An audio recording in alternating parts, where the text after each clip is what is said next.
extendido su brazo de amor para con cada uno de nosotros. Buenas tardes, hermanos, ¿cómo están? Contento de verles, un gusto poder saludarles en esta tarde. Vamos a tomar asiento y disponernos a tener nuestro momento de oración en parejas, como lo hacemos cada domingo, con ese mismo espíritu de adoración que hemos tenido al cantar delante del Señor. Y qué mejor motivo que orar por nuestros hermanos que estarán pasando por las aguas del bautismo el día de hoy. Grupo de más de 15 hermanos estarán siendo bautizados, unos cuantos serán recibidos por transferencia. Queremos orar por ellos, que el Señor les fortalezca, que el Señor les dirija en esta etapa de sus vidas. Así que con la persona que está al lado suyo, por favor, tengamos un breve momento, unos minutos de oración específicamente por nuestros hermanos que van a bautizarse esta noche. Pasemos a un tiempo de oración.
Amado Señor, te damos gracias en esta mañana una vez más por poder venir delante de tu presencia.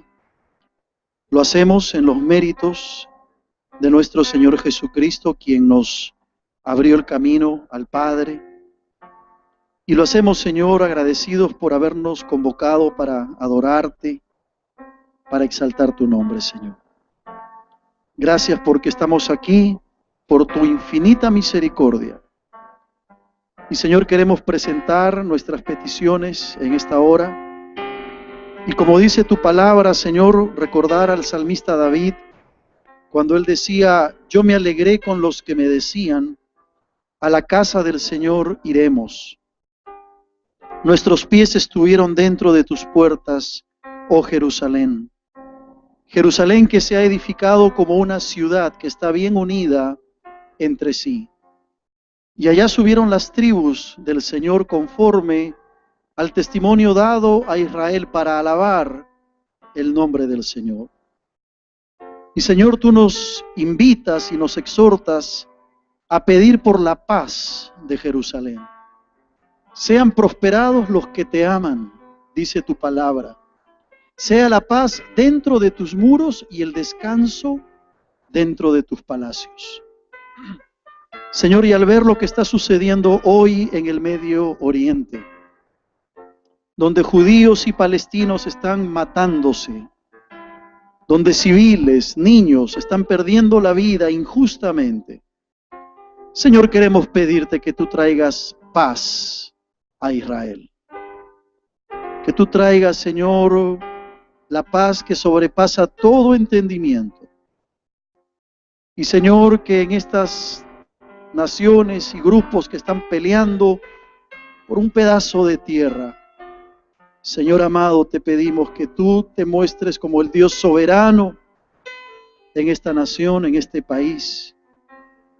Señor, no permitas que haya más derramamiento de sangre. Te pedimos, Señor, que tú controles esta situación. Gracias por nuestros hermanos que han de bautizarse esta noche. Fortaléceles en la decisión que ellos han tomado. Anímales a servirte con gozo, Señor. Y ahora, al abrir tu palabra, te pedimos que seas tú mismo enseñándonos, animándonos. Gracias, Señor. Dejamos todo esto en tus manos con gratitud. En el nombre de Jesús, nuestro Señor. Amén. Amén. Qué importante es recordar en estos días, hermanos queridos, hermanas queridas, orar por lo que está pasando en el Medio Oriente. Israel y el grupo palestino Hamás están peleando, luchando, más de 120 muertos en los pocos días que ha empezado nuevamente esta guerra, este conflicto, niños que están muriendo, familias que están siendo desmembradas. Yo les animo a que oren en casa, en sus devocionales personales, en sus células, en los ministerios. Oren para que el Señor traiga paz a Israel. Amén.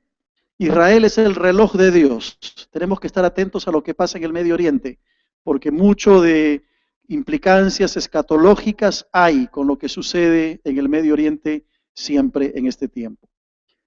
La semana pasada empezamos una serie sobre los grandes problemas humanos y empezamos, ¿verdad?, hablando acerca del dolor de la pérdida. El pastor Alejandro estuvo compartiendo ese mensaje. Hoy vamos a ver este tema: ¿cómo vencer la depresión? A ver, ¿cuántos deprimidos hay acá? No levanten su mano. Dice que Brasil ahorita está totalmente deprimido, ¿no? 10 goles en 2 partidos. Jamás en su historia, en 100 años, han perdido 2 partidos consecutivos oficiales. Pobrecitos, están deprimidos los brasileros. Vamos a mandarle este mensaje a ellos entonces. ¿Qué les parece? Quiero hablarles de este tema y quiero empezar hablándoles de Marjorie. Marjorie, una mujer que se encuentra en tratamiento terapéutico, tratamiento psiquiátrico, porque cuando estaba en el colegio, cuando era niña, una de las profesoras abusó de ella emocionalmente. No la quería e hizo que los demás alumnos en la clase igualmente tuvieran una actitud muy de odio hacia esta mujer. Un día la profesora quiso avergonzarla delante de todos los compañeros de la clase y pidió a los estudiantes que pasaran y empezaran a escribir en la pizarra cosas como estas. Marjorie es inútil, Marjorie es mala, no sirve para nada, es fea. Y Marjorie empezó a crecer con estos recuerdos y, por supuesto, no solo con una autoestima totalmente destruida, sino con una profunda depresión. Ella sentía que realmente era mala, que realmente era fea, inútil, que no servía para nada. Y ese pensamiento que recibió desde niña se fue anidando en su mente y en su corazón, cayó en una profunda depresión que la llevó a varios intentos por quitarse la vida. El caso de Marjorie es uno entre millones el día de hoy. La depresión es una enfermedad que está afectando a hombres y mujeres en nuestra sociedad. No es ajena al ser humano. No es una situación esporádica que se presenta en la vida de los hombres y de las mujeres. Hoy mucha gente está sometida a la depresión. Y quizá en esta mañana tú mismo puedas estar pasando por un cuadro de depresión o hayas experimentado la depresión en algún momento en tu vida.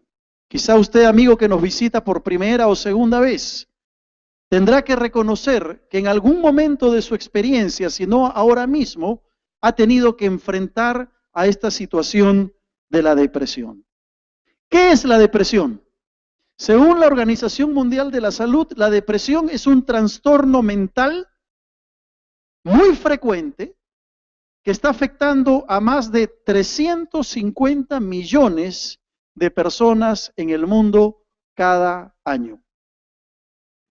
Es decir, una alta población mundial sufre de depresión. Y según dice la Organización Mundial de la Salud, para el año 2020, es decir, dentro de 6 años, la depresión va a ser la enfermedad número 1, solamente superada por las enfermedades al corazón. Solamente superada por las enfermedades cardiovasculares. Así que en unos 6 años vamos a tener un mundo mucho más deprimido o depresivo de lo que tenemos el día de hoy. Algunos datos interesantes en cuanto a la depresión es que está comprobado que la depresión es la causa mundial de discapacidad. Lo que hace la depresión con las personas es que las vuelve inútiles. La persona no tiene ganas de comer, no tiene ganas de ir a trabajar, en muchos casos no se bañan, no se asean, no cuidan su físico, inutiliza a la persona. Pero un dato interesante también es que la depresión suele afectar más a las mujeres que a los hombres. Probablemente sea porque las mujeres, cuando pasan ese periodo de ser fértiles y entran en el periodo de la menopausa, una de las características fuertes es justamente el sentirse deprimidas. Y según dicen los estudiosos, cuando una depresión no es bien tratada y curada, en algunos casos puede llevar a la persona al suicidio. Ahora, ¿existen tratamientos eficaces para la depresión? Yo no soy médico, esta no es una clase de medicina, ¿verdad? Yo he tomado algunas notas de una investigación que he hecho, pero según dicen, hay tratamientos eficaces para combatir la depresión, desde tratamientos médicos hasta tratamientos psicológicos.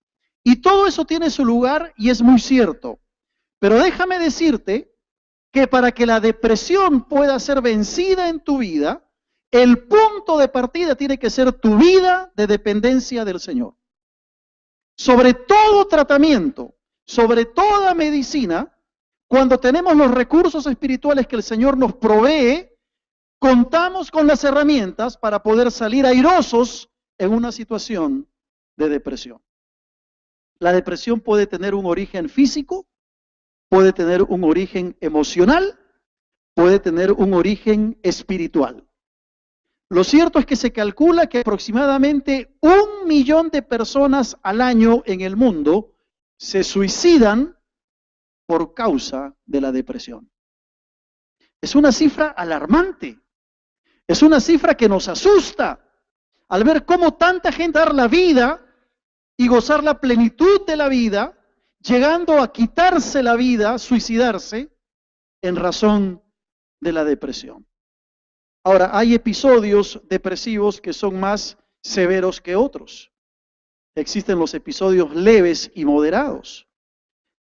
Pero no todos los episodios son causados por una raíz emocional. Por ejemplo, hay ciertos tipos de depresión que son causados por ciertas enfermedades al corazón. Es decir, ciertas enfermedades cardiovasculares que no se tratan bien pueden derivar en una depresión. Cuando en el cuerpo no se da un balance químico correcto, puede llevar a la persona a deprimirse. Hay factores físicos que influyen en la depresión. No todos los factores son emocionales, pero además hay factores espirituales que pueden llevar al creyente a la depresión. Cuando el creyente empieza a coquetear con un pecado, a tolerar ciertas costumbres o vicios en sus vidas, tarde o temprano va a caer en una profunda depresión por saber que está fallando al Señor. Ahora hay algunas características que ustedes las tienen ahí en su bosquejo acerca de la depresión. Yo las voy a leer rápidamente y hacer un breve comentario.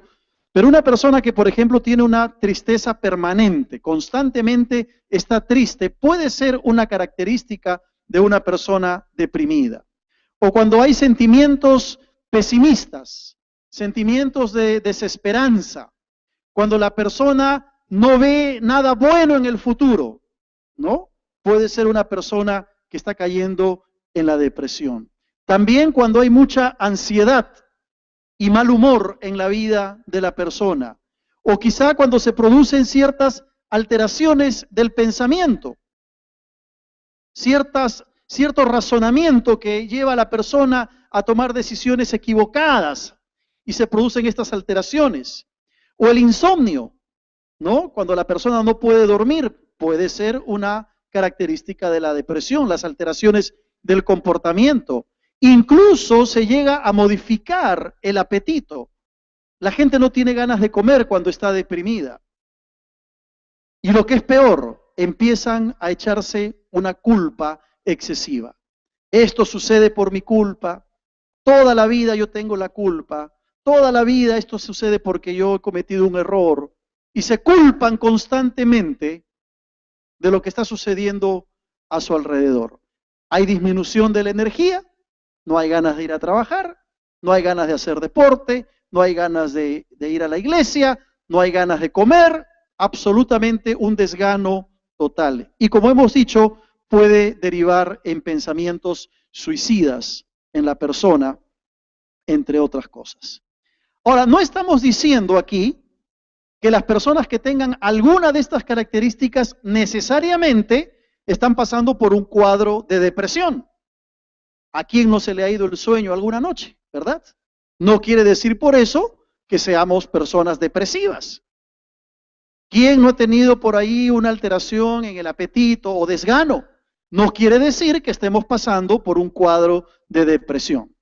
Entonces hay que entender que cuando estas características se dan de manera recurrente, constante, permanente, hay que ponerse a pensar si es que no se está sufriendo de esa depresión. Ahora, la pregunta de los 500,000 soles, ¿no es cierto?, es esta.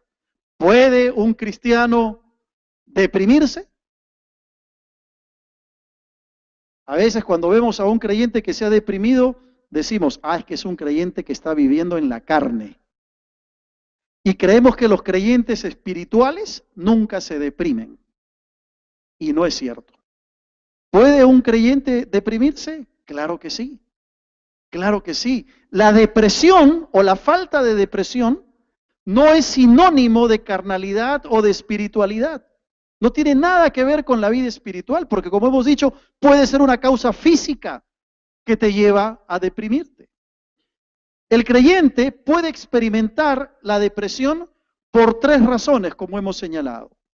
Mental, Y cuando sucede eso, hay que buscar la ayuda de un profesional, un psicólogo cristiano, física, hay que buscar la ayuda de un médico, y si es espiritual, hay que recurrir a la ayuda del Señor, a un consejero, a sus pastores, para que puedan ayudarles en ese cuadro. Pero lo cierto es que sí, un cristiano puede deprimirse. Y vamos a ver en la Biblia rápidamente 5 casos, 5 personajes que se deprimieron y que nosotros diríamos, pero ¿cómo es posible que se hayan deprimido en algunos casos? En primer lugar, tenemos el caso de Moisés. En el libro de Números, en el capítulo 11, en su bosquejo dice capítulo 10, pueden corregirlo, es capítulo 11. En los versículos del 11 en adelante encontramos al gran líder del Antiguo Testamento sumido en una profunda depresión.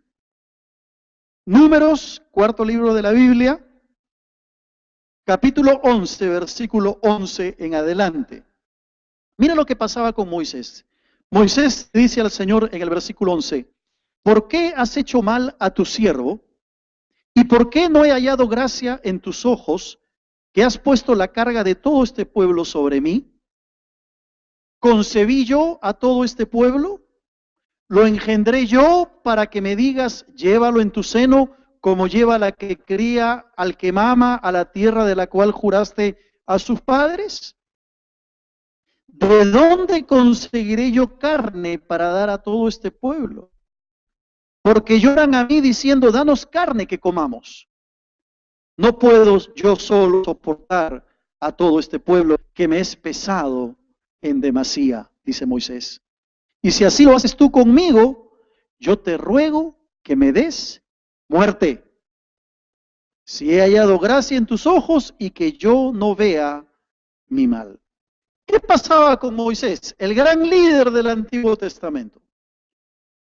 Estaba llevando sobre su peso una responsabilidad tremenda al ver que el pueblo se le rebelaba porque no tenían qué comer y Dios había dicho que sacaran al pueblo de Egipto y en pleno desierto el pueblo no tiene que comer y todos se van contra Moisés como líder. Moisés, tenemos hambre, danos carne.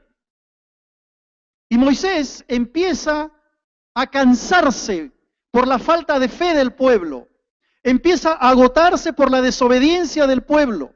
Está cansado de las quejas de este pueblo que quiere comida. Está abrumado por el peso de la responsabilidad. Se siente agotado. Su espíritu desfallece. A tal punto que se queja contra Dios y le dice, ¿acaso yo he dado a luz a este pueblo? ¿No es tu pueblo? No puedo yo solo soportar esta presión. Quítame la vida. Lo que Moisés quería era morirse. Y uno puede decir, ¿cómo es posible que un hombre de Dios como Moisés haya sufrido de depresión? ¿Cómo es posible que este hombre que caminó con Dios, que vería el rostro de Dios, que había sido elegido por el Señor desde pequeñito para cumplir los propósitos de Dios, estuviera ahora sufriendo de una profunda depresión que lo lleva a querer morirse? Esto nos enseña solamente la vulnerabilidad de todo ser humano. Todos somos vulnerables a la depresión. Todos podemos caer en una profunda depresión. Moisés era un líder deprimido. Un líder deprimido. Ahora, quizá tú, que eres líder en tu casa, o en tu trabajo, o eres un líder en la iglesia, puedes estar pasando por un cuadro parecido, por una situación de depresión ante las exigencias y las demandas que tienes sobre tu hombro.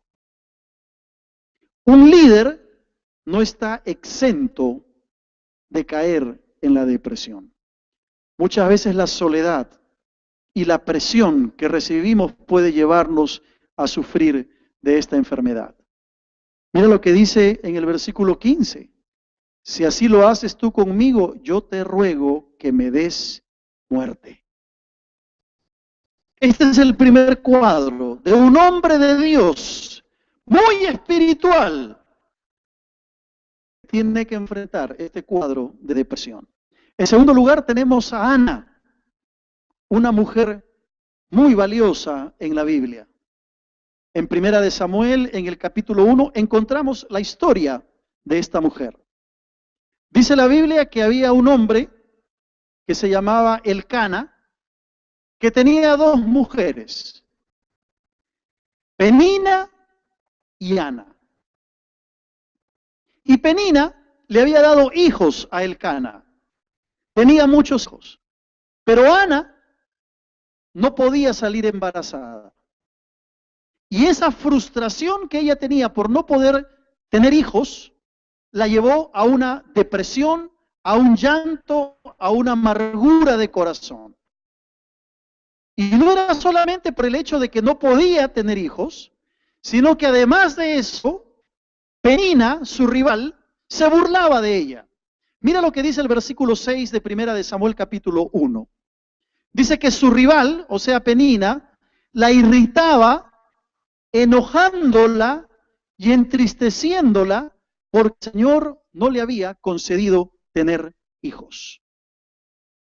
En medio de su dolor, por no poder dar a luz, por no poder tener hijos, por no poder concebir, su rival se burlaba de ella.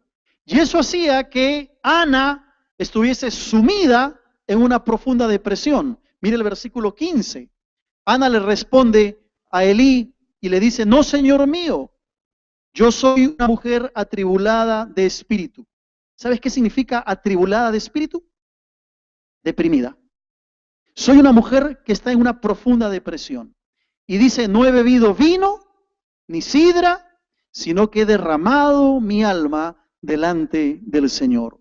No tengas a tu sierva por una mujer impía, porque por la magnitud de mis congojas, dice Ana, y de mi aflicción he hablado hasta ahora. Una mujer que estaba sufriendo por la burla de otra, la llevó a una profunda depresión. Tal vez ese sea tu caso, hermana. Tú como mujer, que quizá estás enfrentando ciertas cosas en tu vida y en vez de encontrar apoyo y respaldo en tus seres queridos, los más allegados, lo que encuentras es burla. Y eso de alguna manera tú sientes que te lleva a deprimirte, a entristecer tu corazón, a angustiarte, a vivir en un cuadro de ansiedad. Déjame decirte que no eres tú la única. Ana pasó por eso. Pero Dios después le da un hermoso regalo, ¿verdad? El profeta Samuel. Cuando esta mujer sale embarazada y trae entonces a la vida a quien fue uno de los grandes profetas, Samuel. En tercer lugar, tenemos el caso de Elías, otro profeta. Su historia está en Primera de Reyes, en el capítulo 19, a partir del versículo 1 en adelante. Es bien interesante la historia porque Elías tuvo que enfrentarse a una mujer mala, a una mujer profetisa que estaba apartando al pueblo de Dios de la verdad del Señor. Y dice el versículo 1 de Primera de Reyes 19 que Acab dio a Jezabel la nueva de todo lo que Elías había hecho y de cómo había matado a espada a todos los profetas. Elías, el profeta de Dios, había tenido victoria sobre todos los profetas de Baal. Y Jezabel, que era una mujer mala, se enteró de esto. Entonces dice el versículo 2 que envió Jezabel a Elías un mensajero. No lo envió un mensajero para felicitarle, le envió un mensajero para decirle que así me hagan los dioses, o sea, como me han destruido a mis dioses, y aún me añadan, si mañana tú a estas horas, yo no he puesto tu persona como la de uno de ellos. Amenaza de muerte. Dice el versículo 3 que viendo pues el peligro, se levantó Elías y se fue para salvar su vida y vino a Berseba, que está en Judá, y dejó allí a su criado. Y él se fue por el desierto un día de camino y vino y se sentó debajo de un enebro y deseando morirse, dijo: basta ya, oh Señor, quítame la vida, pues no soy yo mejor que mis padres. Imaginen el cuadro del profeta. Está siendo su vida amenazada. Él ha sido fiel a Dios, ha obedecido al Señor, ha mostrado el poder de Dios al destruir a los profetas de Baal. Y en vez de recibir un premio, una bendición, recibe una amenaza. Dice la Escritura que toma a su criado y se va rumbo a Berseba. Deja allí a su criado y dice la Biblia que Elías empieza a caminar camino de un día, una caminata larga. Y podemos imaginar los pensamientos que se anidaban en la mente de Elías. ¿Por qué Dios me ha hecho esto? Señor, no quiero vivir. Quítame la vida. Mejor me es la muerte. ¿Qué era lo que estaba deseando el profeta? Deseaba morirse. Estaba deprimido. Un profeta deprimido. Un siervo del Señor sumido en la depresión. ¿Qué hace Dios con Elías? Es bien lindo lo que muestra la palabra. Dice el versículo 5 de Primera de Reyes 19, que echándose debajo del enebro se quedó dormido Elías. Y aquí luego un ángel le tocó y le dijo: levántate, come. No quería comer el profeta, estaba deprimido. Y el Señor manda un ángel para que lo levante y para que le anime a comer. Entonces él miró, y aquí a su cabecera una torta cocida sobre las ascuas y una vasija de agua, y comió y bebió y volvió a dormirse. Y volviendo el ángel de Jehová la segunda vez le tocó diciendo: levántate y come, porque largo camino te resta. Se levantó pues y comió y bebió, y fortalecido con aquella comida, caminó 40 días y 40 noches hasta Horeb, el monte de Dios. ¿Qué hizo Dios con el profeta? En el trato con Elías, Dios nos muestra cómo se debe tratar a un hijo de Dios, a una persona que está caminando por el túnel oscuro de la depresión. La depresión de Elías lo llevó a descuidar su vida. No quería comer, no quería beber nada, no quería alimentarse. ¿Qué hace Dios? Le provee el alimento, lo alimenta, lo mira, lo trata con amor. Dios no reprende al profeta. Él sabía que Elías no estaba bien. Y sabía muy bien que lo que Elías en ese momento necesitaba era el amor del Padre, la comprensión y la identificación. Y envía al ángel de Jehová, que es una cristofanía, ese es otro tema para otro sermón, envía al ángel de Jehová para que alimente al profeta. Creo que aquí hay una lección muy importante para nosotros. Ya no como las personas que podemos caer en la depresión, sino como personas que tratamos con un familiar, el esposo, la esposa, los hijos, que están en un cuadro de depresión. Cuando una persona está deprimida, ¿qué es lo que quiere hacer esa persona? Llorar, ¿cierto? Llorar, derramar sus lágrimas. Los psicólogos dicen que lo mejor para una mujer, un hombre que están pasando por la depresión, es abrir su corazón y llorar, desahogarse, sacar esa angustia que está en su corazón. Pero a veces nosotros, cuando vemos una persona, un familiar, un amigo, un hijo, la esposa, el esposo, que está llorando, ¿qué hacemos? Le decimos: ¿por qué lloras? ¿Qué razón tienes para llorar? Ya déjate de estar llorando. En vez de tratarla como Dios trata con nosotros, con amor, con consideración, con identificación en medio de ese cuadro que está pasando. Yo hace tiempo aprendí algo muy importante. Muy interesante. Los sentimientos no se juzgan. Los sentimientos no se juzgan. No hay por qué juzgar a tu esposa, a tu esposo, a tus hijos, a un amigo, porque se siente mal. No le busques la razón. No lo juzgues. Compréndelo. Identifícate con él. ¿Acaso Dios le dijo a Elías, ya deja Elías de estar deseando la muerte? ¿Acaso Dios le dijo, déjate de estar llorando, déjate de no comer?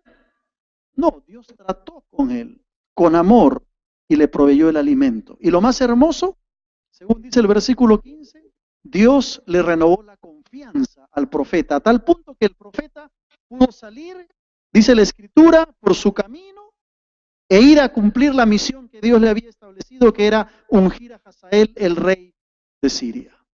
Dios renovó su confianza. El cuarto ejemplo es el ejemplo de Job. Ustedes también seguramente conocen la historia de este hombre, de Job. En el capítulo 1 del libro de Job encontramos todo lo que le había pasado a este hombre de Dios. Era un hombre justo, recordemos. Y dice la Escritura que Job, de un momento a otro, pierde todos sus bienes materiales. Perdió su ganado, perdió sus crías, perdió sus siembras, sus propiedades, todo lo perdió. Al poco rato, pierde a sus hijos. Su familia es muerta, es aniquilada. Y como si fuera poco, el hombre se enferma. Le viene una sarna maligna desde la punta de la cabeza hasta los pies. ¿Acaso no es para deprimirse eso? ¿Acaso no es para angustiarse que te pase algo así? Y encima, la joyita de su esposa, ¿no?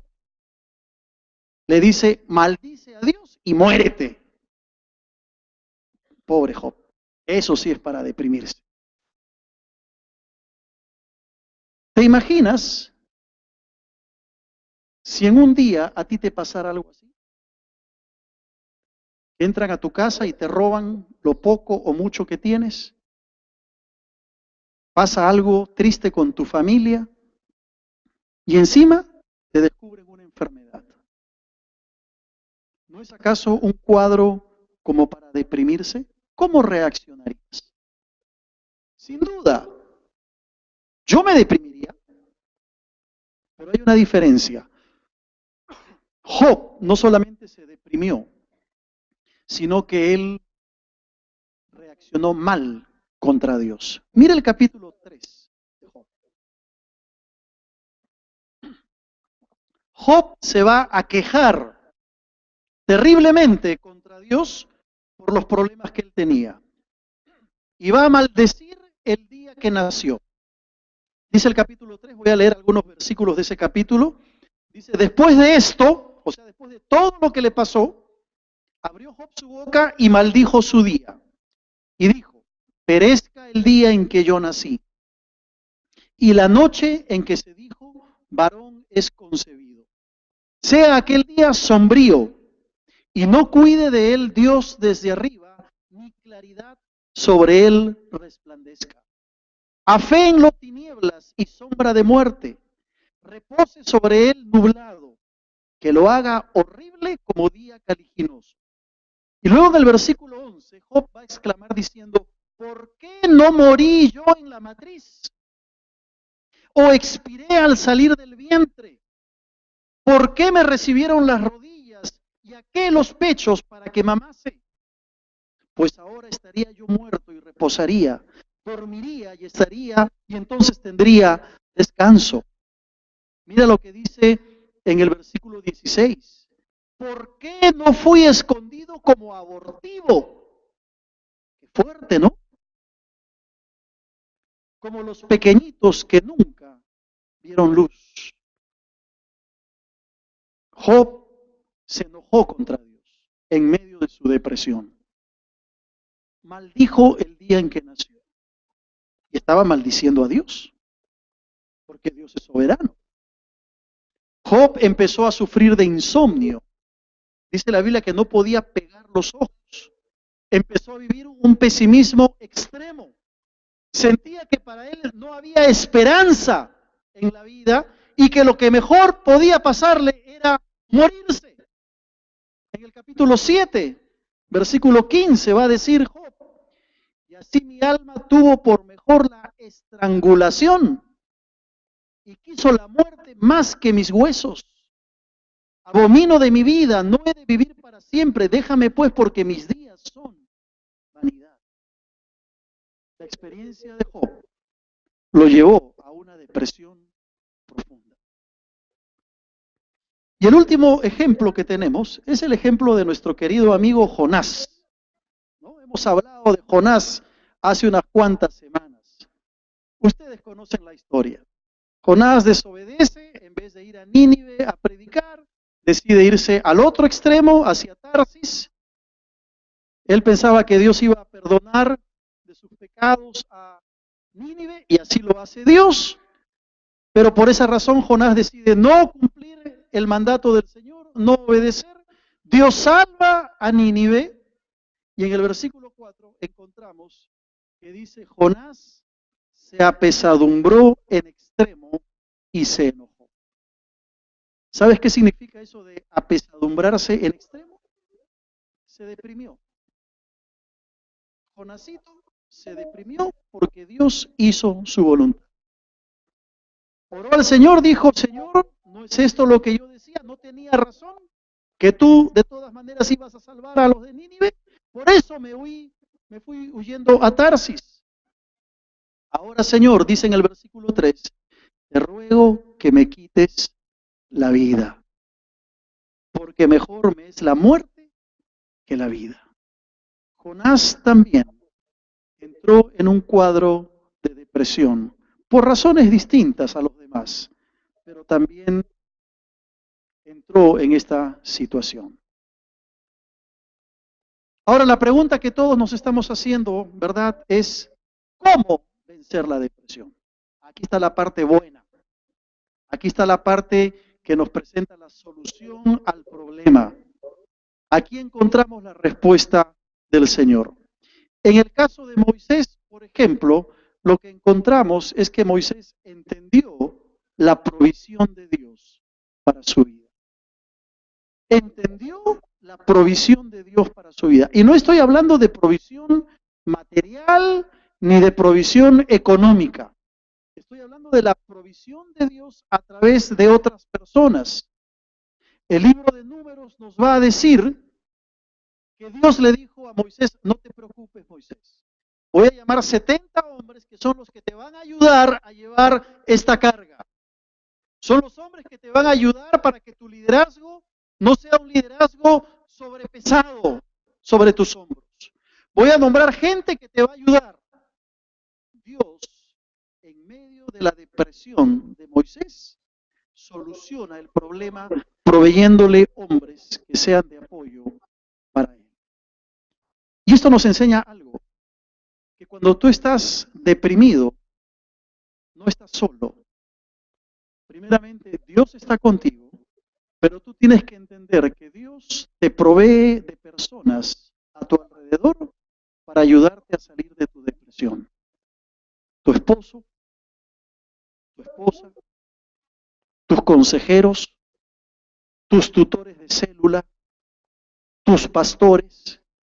Siempre Dios va a proveerte de alguien que te pueda ayudar a salir de ese cuadro. En segundo lugar, es orando a Dios. Y esto lo vemos en la vida de Ana. Ana encontró el triunfo sobre esa depresión orando y entendiendo que Dios era su verdadero refugio. En Primera de Samuel, en el capítulo 1, en el versículo 10, va a decir que Ana, con amargura de alma, oró al Señor. Con amargura de alma oró al Señor y lloró abundantemente. La oración es una herramienta muy importante cuando una persona está deprimida. ¿Sabes por qué? Porque puedes abrir tu corazón delante de Dios y decirle cómo te sientes. Y Él te va a escuchar. Tú puedes derramar tus lágrimas delante del Señor y decirle, Señor, me siento mal, me siento triste, tengo una angustia en mi pecho, tengo una angustia en mi corazón, no sé qué me pasa, tengo ganas de llorar, Señor, ayúdame. La oración como elemento importante para vencer la depresión.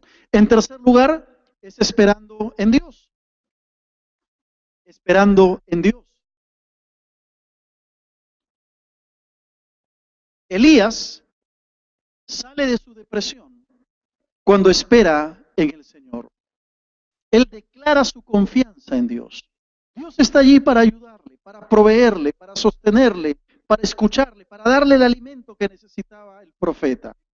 ¿Qué hizo Elías? Aprendió a esperar en el Señor. En cuarto lugar, es afirmando nuestra seguridad en Dios, creando convicciones en nuestra vida acerca de Dios. Job decide afirmar su seguridad en el Señor. Job decide esperar en Dios y orar a su Señor. Mira Job 19, por favor, versículo 25.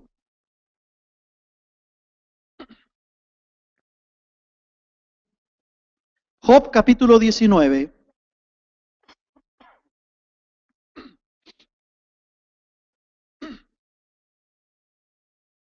En el versículo 25 encontramos una de las declaraciones más hermosas que todo hombre puede hacer.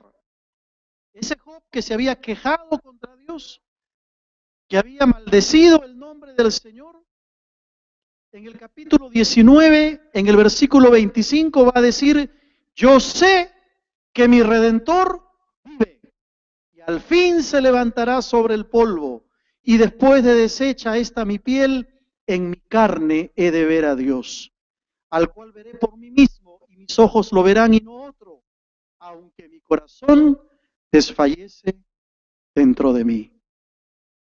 ¿Qué es lo que Job entiende?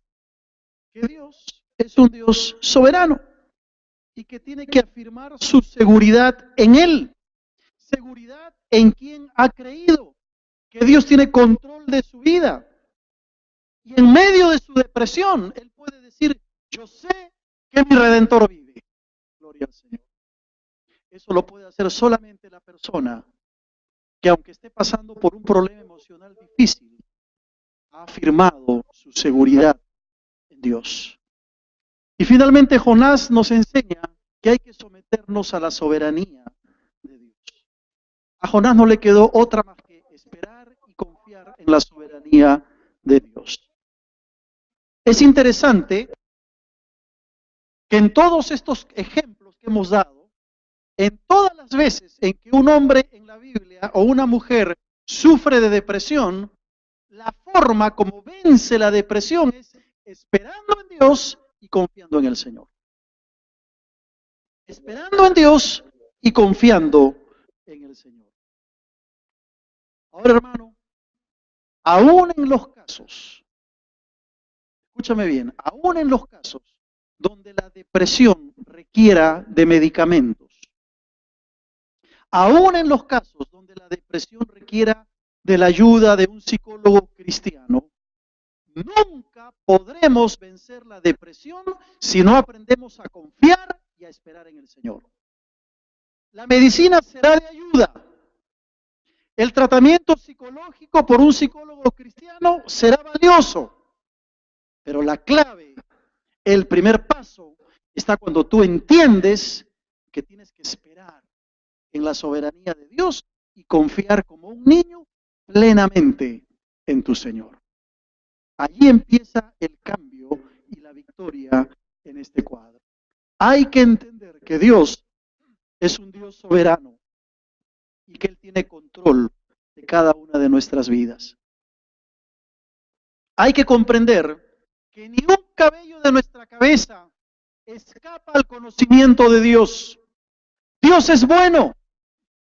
Dios es bueno todo el tiempo y quiere lo mejor para cada uno de nosotros. Él quiere que vivamos vidas plenas, vidas felices, vidas gozosas, no que estemos con la cara larga, entristecidos, sumergiéndonos en nuestros problemas. Cuando una persona espera en Dios, confía en el Señor, busca al Señor, tiene los recursos espirituales para triunfar sobre la depresión. Cuando una persona confía en Dios y vive de acuerdo a lo que Dios tiene para su vida, la victoria está asegurada. Yo te pregunto en esta tarde, ¿estás pasando por un momento de depresión en tu vida?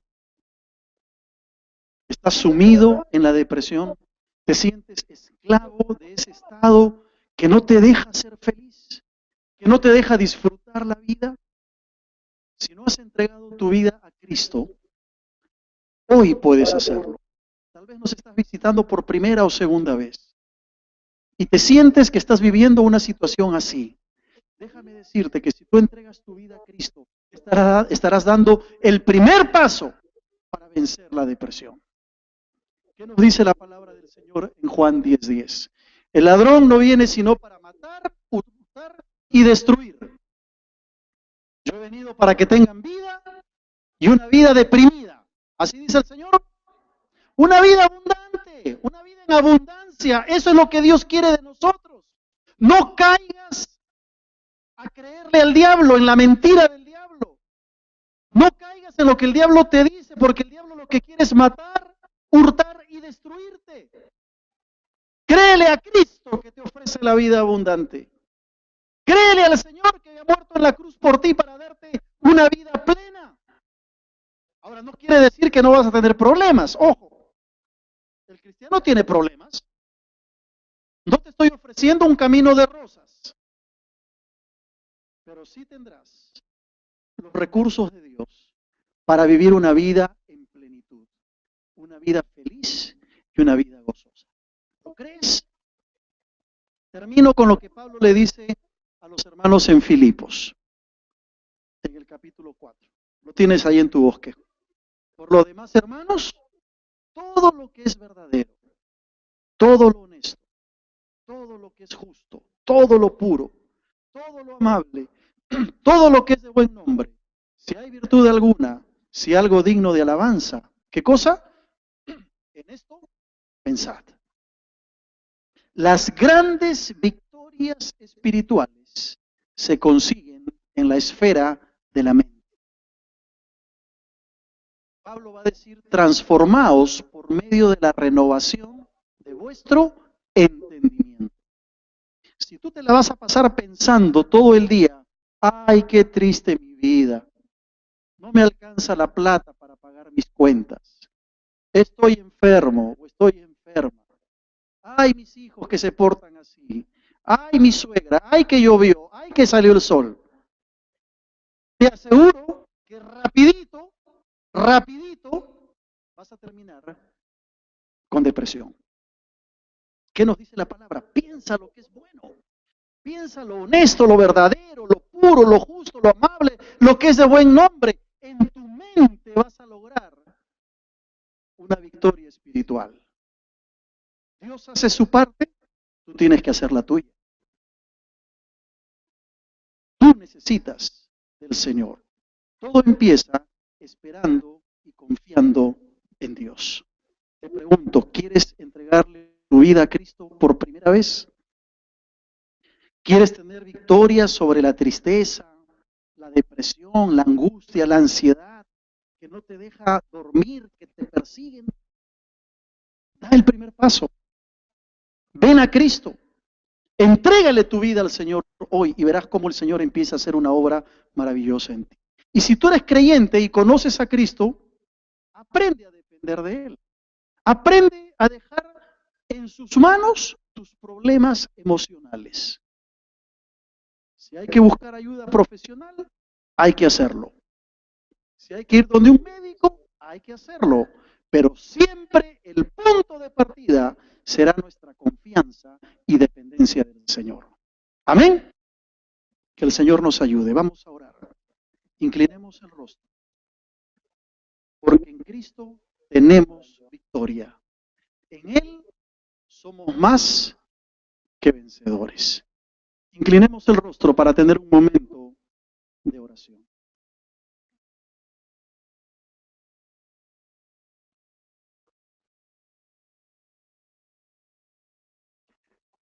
Señor, cuando miramos estos temas, tenemos que ser honestos en reconocer que te necesitamos. Señor, tenemos que reconocer en esta tarde que tú eres el punto de partida para poder salir de una vida deprimida, depresiva, que no te agrada a ti, Señor. Por eso, Padre, en esta tarde oramos que tú produzcas un cambio en nuestros corazones. Que tu Espíritu Santo, Señor, ministre nuestras vidas y tú nos permitas poder responder a tu llamado. Señor, tú quieres que vivamos vidas plenas, vidas hermosas, vidas gozosas. Ayúdanos, Señor. Mientras estamos así orando, yo quisiera hacer una invitación a las personas que primera o segunda vez están con nosotros. Todo este mensaje y que necesitan, reconocen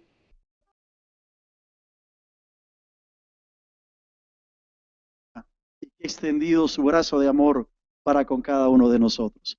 Buenas tardes, hermanos, ¿cómo están? Contento de verles, un gusto poder saludarles en esta tarde. Vamos a tomar asiento y disponernos a tener nuestro momento de oración en parejas, como lo hacemos cada domingo, con ese mismo espíritu de adoración que hemos tenido al cantar delante del Señor. Y qué mejor motivo que orar por nuestros hermanos que estarán pasando por las aguas del bautismo el día de hoy. Grupo de más de 15 hermanos estarán siendo bautizados, unos cuantos serán recibidos por transferencia. Queremos orar por ellos, que el Señor les fortalezca, que el Señor les dirija en esta etapa de sus vidas. Así que con la persona que está al lado suyo, por favor, tengamos un breve momento, unos minutos de oración específicamente por nuestros hermanos que van a bautizarse esta noche. Pasemos a un tiempo de oración.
Amado Señor, te damos gracias en esta mañana una vez más por poder venir delante de tu presencia.